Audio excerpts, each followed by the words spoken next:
নমস্কাৰ, আপুনি চাই আছে অমৃত লাইভ। এই মুহূৰ্তত লৈ আহিছোঁ আমি ৰাজ্যৰ বিভিন্ন প্ৰান্ত তথা দেশৰ বিভিন্ন প্ৰান্তৰ পৰা কেইটামান অতিকৈ গুৰুত্বপূৰ্ণ খবৰ। অসমৰ 13খন জিলাৰ 1 লাখ লোক ইতিমধ্যে বানৰ কবলত পৰিছে। উজনি অসমত বানৰ তাণ্ডৱ। দিখৌ নৈয়ে সংহাৰী ৰূপ লৈছে শিৱসাগৰত। শিৱসাগৰ জিলাত ইতিমধ্যে দিখৌ নৈয়ে সংহাৰী ৰূপ ধাৰণ কৰিছে। লগতে ধেমাজি জিলাতো জীয়া ঢলে প্লাবিত কৰিছে বিস্তীৰ্ণ অঞ্চল। ইয়াৰ ফলত বিপদসীমাৰ ওপৰেৰে বৈ আছে দিখৌ নৈৰ পানী। লগতে বিপুৰীয়াত তাণ্ডৱ চলাইছে ডিক্ৰং নৈয়ে। গহপুৰতো ব্ৰহ্মপুত্ৰই চলাইছে তাণ্ডৱ লীলা। লখিমপুৰতো বানৰ তাণ্ডৱ দেখিবলৈ পোৱা গৈছে।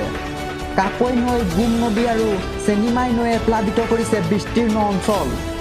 দিখৌ নৈৰ বাঢ়নি পানীয়ে উটুৱাই নিলে এজনক। ইতিমধ্যে বানত কুশল ৰাভা নামৰ এজন ব্যক্তিৰ মৃত্যু হৈছে। লগতে কাজিৰঙা ৰাষ্ট্ৰীয় উদ্যানো বানৰ কবলত পৰিছে। কাজিৰঙা ৰাষ্ট্ৰীয় উদ্যান পানীৰ তলত প্ৰায় 68টাকৈ বন শিবিৰ। কাজিৰঙা ৰাষ্ট্ৰীয় উদ্যানৰ লগতে ডিব্ৰু-চৈখোৱা ৰাষ্ট্ৰীয় উদ্যানো বানৰ কবলত পৰা দেখিবলৈ পোৱা গৈছে। আৰু এতিয়ালৈকে বৰ্তমান অসমত বানপানীৰ ফলত মৃত্যু হৈছে 8জন লোকৰ। বিশেষকৈ বৰ্তমান লখিমপুৰ আৰু ধেমাজিত বানে চলাইছে সাংহাৰীৰ ৰূপ।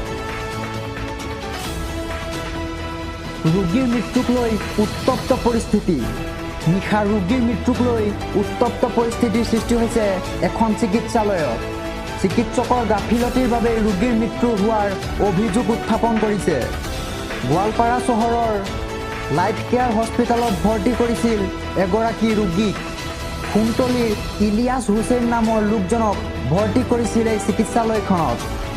হস্পিটেলত ভৰ্তি কৰোৱাৰ পিছতো চিকিৎসকে গুৰুত্ব নিদিয়াৰ অভিযোগ উত্থাপন কৰা হৈছে।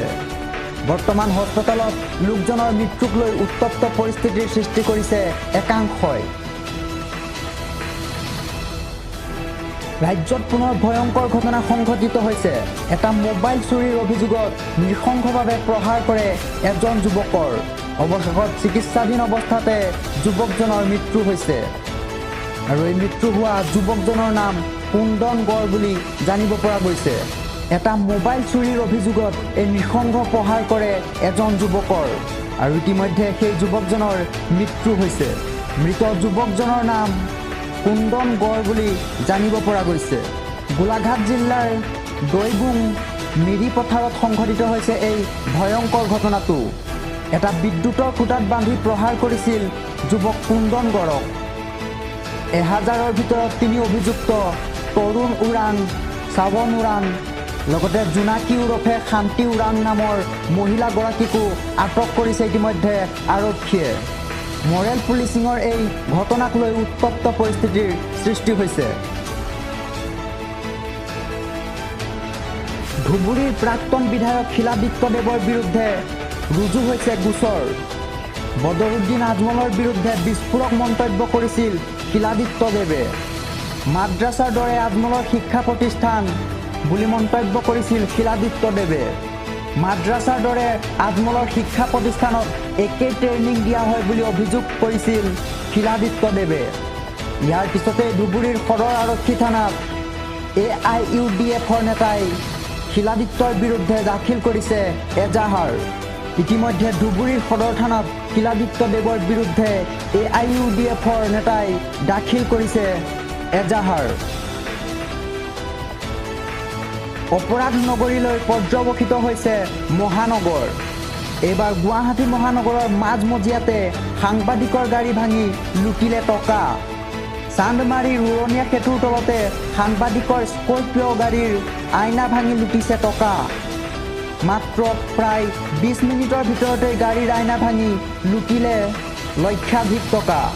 সাংবাদিক মৃদুল প্ৰীতম ডেকাৰ গাড়ীৰ পৰা লুটিছে এই টকাখিনি। এই ঘটনাৰ সন্দৰ্ভত চান্দমাৰী আৰক্ষী থানাত এজাহাৰ দাখিল সাংবাদিক মৃদুল প্ৰীতম ডেকাৰ। নগদ ধনৰ উপৰিও বহু গুৰুত্বপূৰ্ণ নথি লুটি নিয়ে এই দুৰ্বৃত্তই। চান্দমাৰীৰ উৰণীয়া সেতুৰ তলতেই গাড়ীৰ আইনা ভাঙি লুটি নিছে লক্ষাধিক টকা। এক অতিকৈ ভাল খবৰ, কিয়নো কোটি কোটি লোকৰ একাউণ্টত সোমাব চৰকাৰী ধন। অহা 28 জুলাইত প্ৰায় 9 কোটি লোকৰ একাউণ্টত সোমাব 2000 টকা। দেশৰ 9 কোটি লোকৰ একাউণ্টত সোমাব এই 2000 টকা। PM কিষাণৰ হিতাধিকাৰীক সুখবৰ দিলে মোদী চৰকাৰে। দেশৰ প্ৰায় 9 কোটি লোকে লাভ কৰিব এই 2000 টকা। প্ৰধানমন্ত্ৰী নৰেন্দ্ৰ মোদীয়ে জানিবলৈ দিছে এই বিষয়ে। ৰাজস্থানত এটি অনুষ্ঠানত প্ৰধানমন্ত্ৰীয়ে মুকলি কৰিব PM কিষাণৰ 14 নম্বৰ কিস্তিৰ ধন। আৰু এই ধন লাভ কৰিবলৈ হিতাধিকাৰীয়ে কৰিব লাগিব 3টা কাম, কিয়নো যদিহে হিতাধিকাৰীসকলে এই কাম নকৰে তেন্তে বঞ্চিত হ'ব এই সুবিধাৰ পৰা। ইয়াৰ বাবে হিতাধিকাৰীয়ে নিৰ্দিষ্ট পৰ্টেলত কৰিব লাগিব আধাৰ নম্বৰ সংযুক্ত, লগতে সম্পাদন কৰিব লাগিব eKYCৰ কাম, লগতে নিজৰ নামত থকা ভূমি সম্পৰ্কীয় নথিও সংলগ্ন কৰিব লাগিব। আৰু যদি নথি সম্পৰ্কীয় কোনো অসুবিধাৰ সন্মুখীন হয় তেন্তে আপুনি হেল্পলাইন নম্বৰত ফোন কৰি আপুনি ইয়াৰ বাবে মুকলি কৰা হৈছে কেইবাটাও হেল্পলাইন নম্বৰ। আমি আপোনালোকক স্ক্ৰীণত দেখুৱাই আছোঁ এই হেল্পলাইন নম্বৰ কেইটা। আমি আপোনালোকক জনাই দিছোঁ এই হেল্পলাইন নম্বৰ কেইটা হৈছে 155261 বা 1800115526। ইয়াৰ উপৰিও 01123381092ৰ জৰিয়তে দাখিল কৰিব পাৰিব অভিযোগ। আৰু যদি কোনো অসুবিধাৰ সন্মুখীন হয় তেন্তে শীঘ্ৰেই এই নম্বৰত যোগাযোগ কৰি আপুনি দাখিল কৰিব লাগিব অভিযোগ।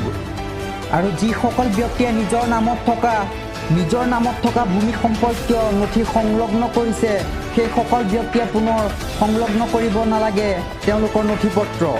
আৰু যিসকল ব্যক্তিয়ে সম্পাদন কৰিলে ইতিমধ্যে eKYCৰ কাম সেইসকলে পুনৰবাৰ সম্পাদন কৰিব নালাগে eKYCৰ কাম। অগ্নিবীৰ হ'ব খোজা যুৱকসকললৈ এক সুখবৰ, কিয়নো অগ্নিবীৰৰ চাকৰি নিয়মীয়াকৰণৰ ক্ষেত্ৰত চৰকাৰে ল'ব বৃহৎ সিদ্ধান্ত। সেনাত নিযুক্তি পোৱা 50% অগ্নিবীৰৰ চাকৰি নিয়মীয়াকৰণৰ প্ৰস্তুতি চলাইছে ইতিমধ্যে চৰকাৰে। অগ্নিবীৰৰ চাকৰি নিয়মীয়াকৰণৰ বাবে চৰকাৰে চলাইছে প্ৰস্তুতি। সেনাত নিযুক্তি পোৱা 50% অগ্নিবীৰৰ চাকৰি নিয়মীয়াকৰণ কৰিব চৰকাৰে।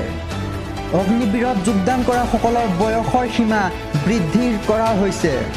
এতিয়াৰ পৰা 23 বছৰীয়া যুৱকেও যোগদান কৰিব পাৰিব এই অগ্নিবীৰত। পূৰ্বে 25% অগ্নিবীৰৰ চাকৰি নিয়মীয়াকৰণৰ সিদ্ধান্ত লৈছিল প্ৰতিৰক্ষা বিভাগে, কিন্তু বৰ্তমান অগ্নিবীৰৰ হিচাপ 50% যুৱকৰ চাকৰি নিয়মীয়া কৰা হ'ব বুলি ইতিমধ্যে জানিবলৈ দিছে চৰকাৰে। অগ্নিবীৰ আঁচনিত চাকৰি নিয়মীয়াকৰণৰ বাবে দাবী জনাই সাব্যস্ত হৈছিল তীব্ৰ প্ৰতিবাদ। সেনাত যোগদান কৰা 3 বছৰৰ পাছতেই চাকৰি ত্যাগৰ নিয়ম আছিল অগ্নিবীৰ আঁচনিৰ। তাৰপিছতেই এতিয়া সেনাত নিযুক্তি পোৱা 50% অগ্নিবীৰৰ চাকৰি নিয়মীয়াকৰণৰ প্ৰস্তুতি চলোৱা হৈছে।